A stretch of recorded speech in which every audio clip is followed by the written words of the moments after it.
കീരമ്പാറ പഞ്ചായത്തിലെ ചീക്കോട് ഭാഗത്ത് കാട്ടാന ശല്യം തുടരുന്നു. കഴിഞ്ഞ രാത്രിയിലെത്തിയ ആനക്കൂട്ടം വിവിധ കൃഷിയിടങ്ങളിൽ നാശം വിതച്ചു. ജനവാസ മേഖലയ്ക്കടുത്ത് തമ്പടിച്ചിട്ടുള്ള ആനകളെ ഉൾവനത്തിലേക്ക് തുരത്തണമെന്നാണ് നാട്ടുകാരുടെ ആവശ്യം.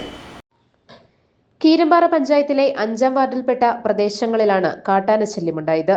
നെടുങ്കല്ലിൽ ജോർജിന്റെ കൃഷിയിടത്തിൽ കവുങ്ങ്, പൈനാപ്പിൾ തുടങ്ങിയ കൃഷികൾ നശിപ്പിച്ചു.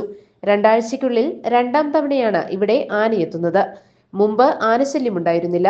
പെരിയാർ കടന്നെത്തി തടിക്കുളം ഫോറസ്റ്റ് സ്റ്റേഷന്റെ പരിധിയിലുള്ള പ്ലാന്റേഷനിൽ കയറിക്കൂടിയ ആനകളാണ് ചുറ്റുമുള്ള ജനവാസ മേഖലകൾക്ക് ഭീഷണിയായി മാറിയിരിക്കുന്നത്.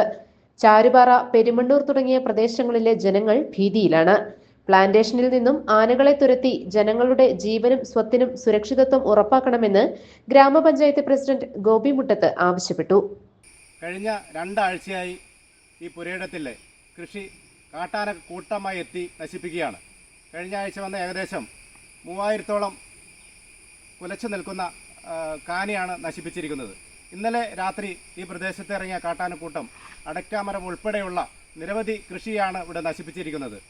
പുഴ കടന്നെത്തുന്ന ആനകൾ കഴിഞ്ഞ കുറേ വർഷങ്ങളായിട്ട് കീരമ്പാറ പഞ്ചായത്തിലെ ജനങ്ങൾക്കും അവരുടെ സ്വത്തിനും ഒരു വലിയ ഭീഷണിയായി മാറിക്കൊണ്ടിരിക്കുകയാണ്.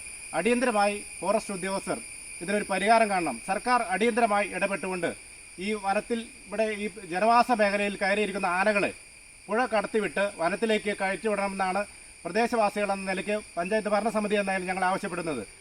സർക്കാർ ഒരു നിസ്സംഗഭാവം കാണിക്കുന്നത് ഈ ജനങ്ങളോടുള്ള ഈ പ്രദേശത്തെ ജനങ്ങളോട് വലിയ വെല്ലുവിളിയാണ്. കാട്ടാനക്കൂട്ടം പുഴ കടന്നെത്തി നിരന്തരമായി ഈ കാർഷിക വിളകൾ നശിപ്പിക്കുന്നത് കർഷകരെ സംബന്ധിച്ച് വലിയ ബുദ്ധിമുട്ടുണ്ടാക്കുകയാണ്. GTV news, Keerampara.